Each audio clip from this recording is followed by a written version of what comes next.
Greetings, everyone. You are now tuned in to the Maria Cozette Show. I have a lovely guest with me today, entrepreneur and journalist Anna Kachikian, and we're going to be talking about her many endeavors.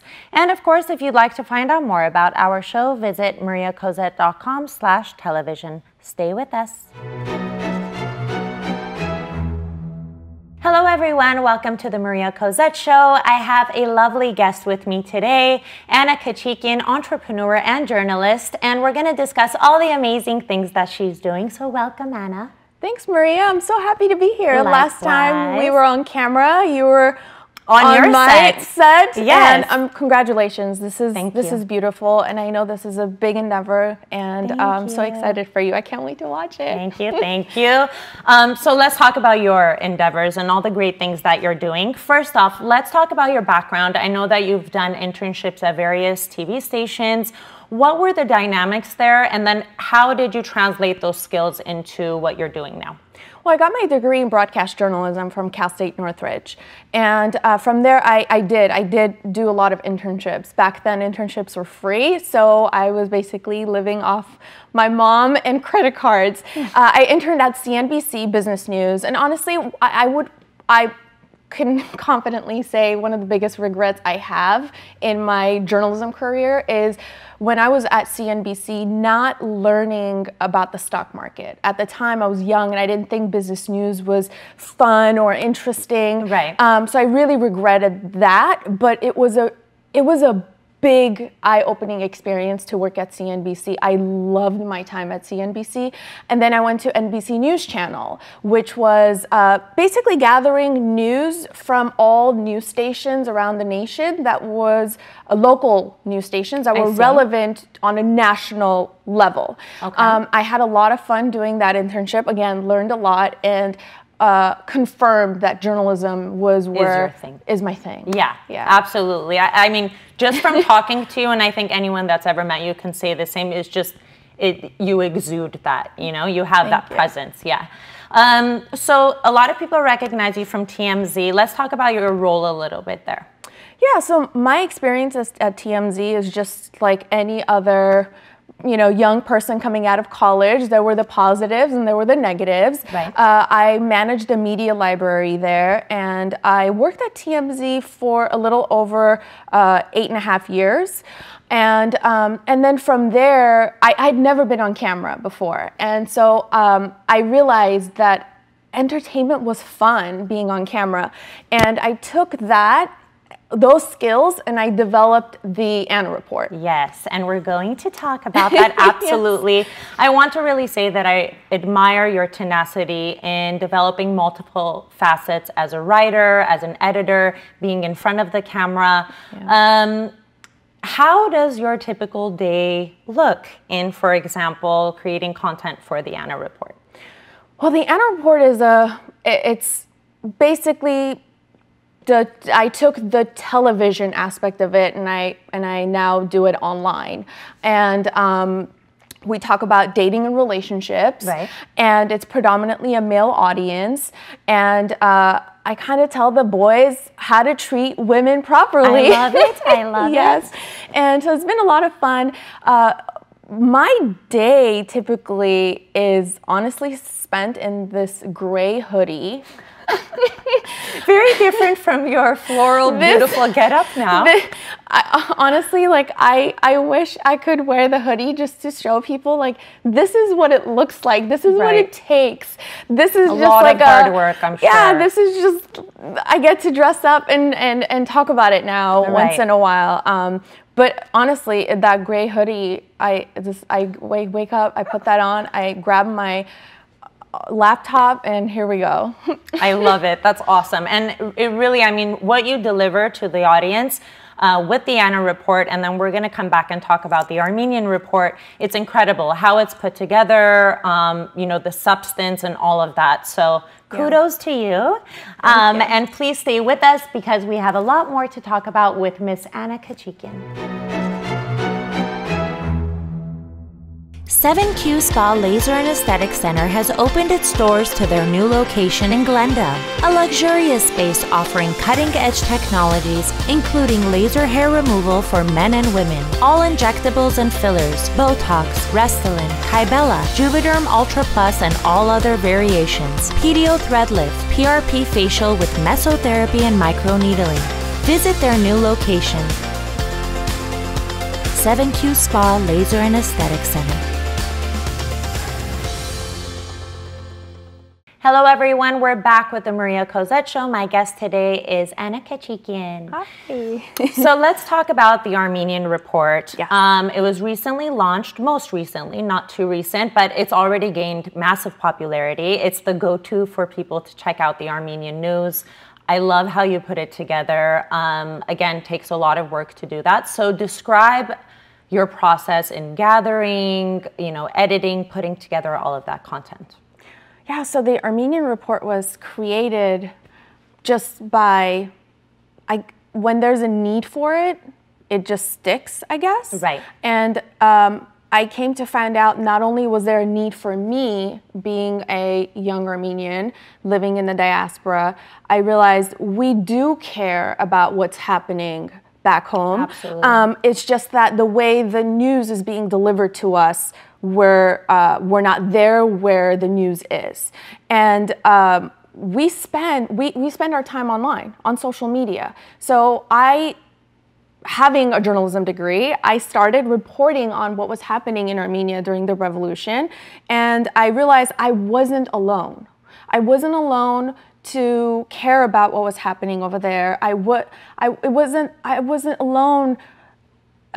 It wasn't wishful thinking to have a free, democratic Armenia, somewhere where we can say, that's where my family's from, or this is where I grew up. So, and I was doing it on my personal Anna Kachikian Instagram account, and I had a lot of non-Armenian followers who were interested, but then there were some people who were just like, I follow you for dating and relationship advice. Why are we talking? What's Armenia? And so I realized, okay, the Anna Report, and then so I just created the Armenian Report because young Armenians would still message me and say, well, the revolution ended, but what now? And I realized, oh, they want more. This wasn't like a one-time thing. Right. This is an ongoing. It's almost like I lit the fire. Yeah. And so the fire's lit now. They care. They're interested. And I was like, I guess I'm it. I guess I'm it. And to be honest with you, I love it. This isn't something that I'm like, okay, fine. Right. I genuinely love doing this. Yeah, no, I could tell. I mean, you have to be very passionate about it to put that much work into it. It's constant. And for those that are not following the Armenian Report on Instagram, follow it and you will see I really, really admire the work you're doing. I mean, the way you put everything together, I've always said it's easier for especially our youth and diaspora, Armenian American, so on and so forth, to digest that news coming from someone like you, an influencer online, rather than they don't tune into Armenian news. They can grasp the complexity of the language. Yeah. So how do you put all of that together? I know it takes a lot of research as well. How do you prep for it? Well, this would not be possible without my mom. I was gonna say, let's give a shout out to the Anna Report mom. Seriously, big ups to her for being such a supportive parent. So important. She finds, honestly, this woman, who would have thought, like, I have the degree in journalism. She's with it. She finds the news. She sends it. If it's urgent, she will be like, check your messenger right now. Amazing. There's breaking news happening. She finds these gems that we have these interesting conversations and dialogues about what's happening. And then when she explains it, and then sometimes the way I digest it is very different, and I have a humor behind it, like a very American, like the sarcastic humor behind it. Right, I get it. And she's just like, oh, okay. And then we put it together and we put it out there. And the reason why it's on, so all the content is in stories versus on the feed. And the reason why I do it that way is because there's so much content. So imagine I want people to think of it like it's a magazine, right? They're kind of flipping the pages. That's awesome. There's stories. Some stories you might be interested, some stories not. You're not. Tap, tap, tap. You're interested. Hold your finger down and read and find out about that story. You miss it, 24 hours, you miss it, it goes into highlights, so you can go catch up later. Right. So that's the vision of the Armenian Report. I want people to kind of get used to digesting and taking the information as if it was a magazine that they're kind of scrolling through. Yeah, and honestly, it's perfect because somewhere I read that currently a human's attention span is shorter than a goldfish. Yeah, so people are looking for really quick news. And again, the way you presented it is great. I particularly like the other day you had word of the day, Zamer. So that's really nice. You're also teaching people Armenian that may not know certain words. You say a lot of, you present a lot of untold stories. It was about a nonprofit organization and Hopeless the work Cases, they do. Yes. William Boyajian. Yes. So just amazing stuff like that. And I myself, who I like to think I know a lot about what's going on in Armenia or in the diaspora, I even learn a lot, you know, tuning into the Armenian Report. Trust me, I'm learning too. All of this has been like everything I'm posting, I just learned. So maybe that's where the passion translates, because I'm so excited about it. And so I posted and then everyone's like, whoa, I didn't know that either. Versus I'm like, oh, you know, but you're right. The attention span, there's so much content. I know. I want to say 98% of what mom sends me doesn't make it up. We don't care. I mean, honestly, it's impossible to cover everything, but you cover some good stuff. I have to pick and choose what I'm gonna cover that day. Because people, I'm sorry, there's just so much we care about. Right, exactly. So I know that oftentimes you say it takes a village, and I completely agree. Nothing good is accomplished alone. How do you envision the Armenian Report couple of years from now? Like, what are your end goals for that? What are you looking to accomplish with it? Right now, I would say majority of my focus is on the Armenian Report, because I'm doing something great. Like, it feels good, right? I'm doing something really good and very meaningful. Exactly. So and I'm having fun with it. It doesn't feel like work. So my goal really is to grow the platform and to become like that trusted source. Right. And I take great pride. Like a lot, fact checking is really, really, really crucial.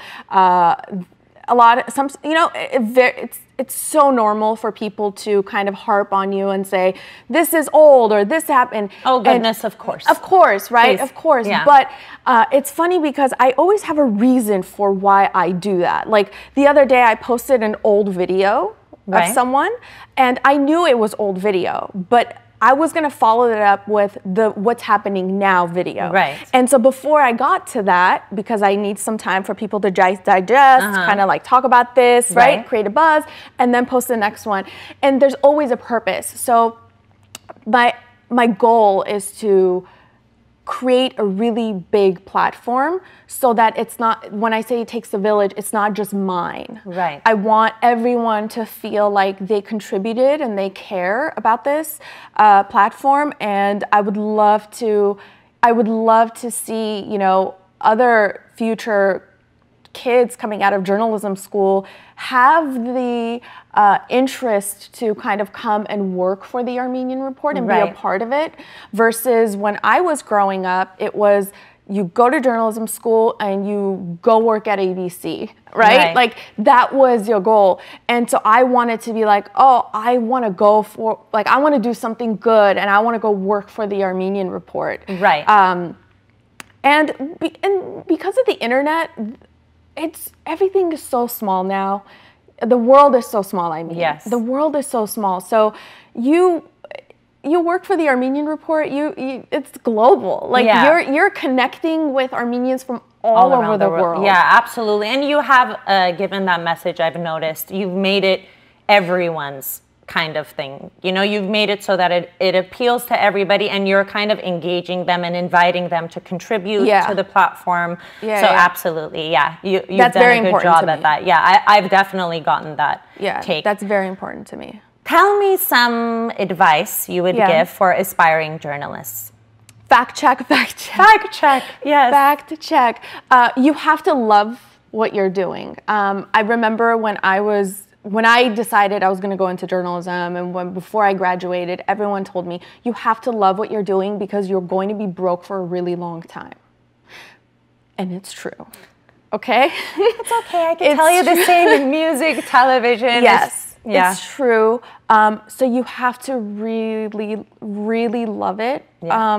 Otherwise, you're going to be really miserable. And that's very true. That advice that I got from when I was young to now, that's my advice. Just make sure you love it. And you know what? If you try and you don't like it, it's okay. Right. Absolutely. You can go become a lawyer now.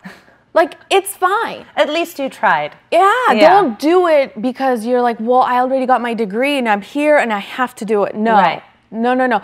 You can utilize your journalism skills in any career you choose. Absolutely. So don't regret, that's my advice. But fact checking is really... It is very important. Really, really important. I'd say fact-checking is important for non-journalists as well, because people seem to just repost random things. Fact-checking, very important. Yeah, but it's fine because opinion, everyone wants to share their opinion. Right. Everyone feels entitled to sharing their opinion, which is totally fine. I'm actually struggling with that with the Armenian report right now because people are always asking for my opinion. So how do you, kind of... Stay neutral, but then at the same time engage. Right. And so you have to write big opinion so people know. So they get it. This is my opinion. Right. And you asked for it. And so I'm just kind of putting it out there. Perfect.